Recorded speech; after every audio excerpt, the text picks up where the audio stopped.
우리 국방부나 합참도 그리고 우리 정보당국도 마찬가지요. 그리고 많은 우리 국민들도 도대체 북한이 돈이 어디서 나서 저런 미사일들을 계속 저렇게 1,000억, 1억 달러, 2억 달러치 쏴댈까? 우리 식으로 계산을 해서는 답이 나오지 않습니다. 북한은 개발 비용은 전혀 들지 않는다고 해도 과언이 아닙니다.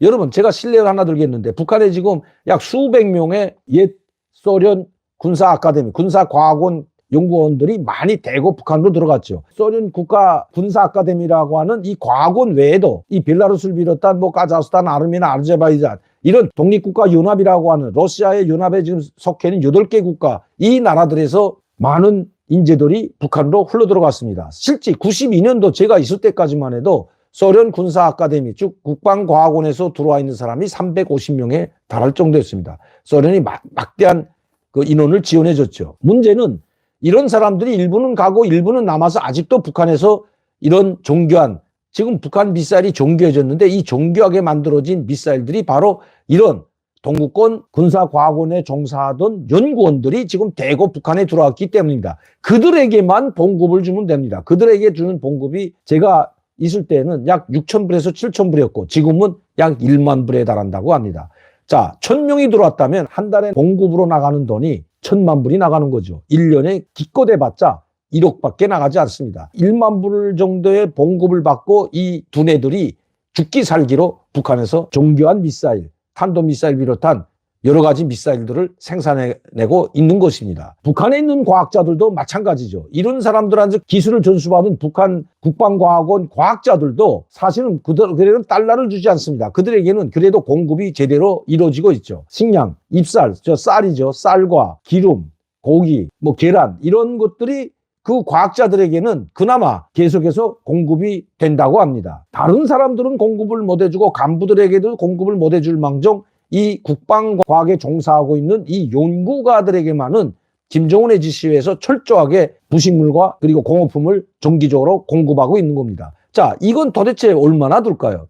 그건 돈으로 달러를 계산하지 않더라도 북한에서 가지고 있는 목장, 특히 주석궁에서 운영하는 운건 목장이라는 곳에서 나오는 고기와 그리고 특수식료에서 나오는 식료품만 가지고도 2,000여 명에 달하는 군사과학자들과 거기에 종사하는 군인들, 미사일 발사 부대들 이런 사람들에게는 얼마든지 공급이 된다는 겁니다. 그들에게는 달러를 공급해 주는 것이 아닙니다. 그렇기 때문에 우리나라에서 미사일 한 발을 연구하고 개발해서 완성하는 데까지 10억 달러가 든다면 북한은 약 1,000만 달러면 충분하다는 것입니다. 우리 잣대로 계산해서는 답이 나오지 않는 나라가 바로 북한입니다. 물론 북한이 지금도 달러가 없어서는 안 되죠. 약 1년에 지금 북한에 돌아가는 현금이 북한이 김정은이가 쓸 수 있는 달러가 약 30억 달러라고 합니다. 그럼 이 전혀 수출도 되지 않는 이 30억 달러가 북한에서는 어디에서 나올까요? 북한 소식에 의하면 제가 어제도 북한에서 정보를 받았지만 또 중국에서 받은 정보도 마찬가지입니다. 지금 철광석을 비롯한 중국이 투자해 나왔던 철광석, 후견광석, 히토류광석들은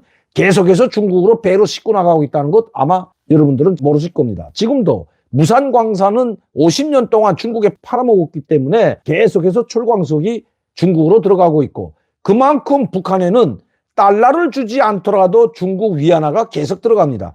북한에 중국 위안화가 들어가면 즉 중국 돈이 들어가면 그것이 달러나 똑같은 역할을 하기 때문입니다. 여러분들도 아시다시피 지금 중국과 러시아는 루블화와 위안화가 지금 서로 자기네 달러를 쓰지 않고 달러 결제하지 않고 자기네끼리 물물교환이나 루블로 결제하든지 위안화로 결제하는 이런 지금 시스템으로 전부 다는 아니지만 바꿔나가고 있다는 건 여러분도 잘 아실 겁니다. 북한도 위안화만 있으면 얼마든지 러시아를 비롯한 동구권 사회주의 나라들에서 미사일에 필요한 자재와 원료를 얼마든지 사올 수가 있기 때문입니다. 미국이 없더라도 위안화만 가지고더라도 중국에서 필요한 미사일 부품이나 원료들을 자재 원료들을 계속해서 사올 수 있기 때문에 러시아와 중국이 존재하고 북한을 도와주는 한 북한의 미사일이나 핵 개발은 결코 막을 수가 없다는 것입니다. 지금도 엄청난 양의 물자가 북한으로 들어가고 있습니다.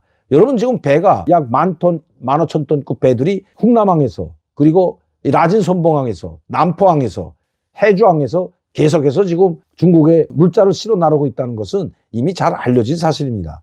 특히 이 광물 자원이나 석탄 자원은 팔아먹지 못하게 되어 있는데 쭉 수출하지 못하게 되어 있다고 하지만 계속해서 중국의 석탄과 철광석이 나가고 있다고 합니다. 거기에서 나오는 돈만 해도 1년에 약 한 20억 달러 정도가 들어오고 또 해외 나가 있는 약 10만여 명의 노동자들로부터 들어오는 돈도 이거 무시 못한다는 거죠. 그리고 해킹에서 들어오는 돈이 미국에서 밝힌 것만 작년에 약 10억 달러에 달합니다. 그러면 김정은이 실제 현금을 쓸 수 있느냐, 이 돈이 30억 달러라는 거죠. 일반 주민들은 지금 배고픔에 시달리고 먹고 살기가 힘들고 그리고 경공품, 생활 필수품조차 보장하지 못하고 있지만 김정은은 오직 핵 개발과 미사일 개발에는 돈을 아끼지 않는다는 것입니다. 그리고 인민군 부대 전투원들에게도, 인민군 부대 병사들이죠. 이 병사들에게도 금년에 농사지은 첫 알곡을 제일 먼저 공급해 준 것이 바로 이 병사들이라고 합니다. 전쟁을 하기 위해서 또 이런 군사적 도발이 전면전이 될 수도 있기 때문에 이런 군사적 도발을 하기 위해서는 병사들이 배를 골아서는 결코 안 되는 거죠. 우리가 지금 보고 있습니다. 우크라이나와 러시아 전쟁을 보듯이 지금 러시아 병사들이 제때 부식물이 공급되지 않아서 굶주림에 허덕이고 있다는 이야기를 보고 있습니다. 그 언론 뉴스를 통해서 보게 되면 이게 정말 제2의 군사 강국이라고 하는, 그리고 쌀 수출국이라고 밀 수출국은 러시아가 1위죠. 전 세계. 밀 수출량의 약 30%를 러시아가 담당한다고 합니다. 이렇게 풍부한 식량과 풍부한 군사력, 풍부한 원료와 자원을 가지고 있는 이 러시아가 왜 전쟁에 나간 병사들에게 부식물조차 제대로 공급하지 못할까요? 그렇기 때문에 러시아 병사들이 용감하게 싸우지도 않거니와 우크라이나 병사들이 공격이 오면 다 항복하고 도망치기에 급급하다는 것이 서방 언론의 분석입니다. 자, 그러면 북한은 그걸 보고 있으면서 뭘 느꼈을까요? 그렇기 때문에 김정은은 모든 것을 1차적으로 북한 병사들에게 지금 먹고 입고 쓰는 것을 1차적으로 지원하고 있다는 것입니다. 금년 농사도 마찬가지고 부식물도 제일 우선적으로 중국이나 러시아에서 들어오는 식료품, 고기나 콩기름도 모두 군대에게 지금 돌리고 있다는 것이 북한에서는 소식입니다.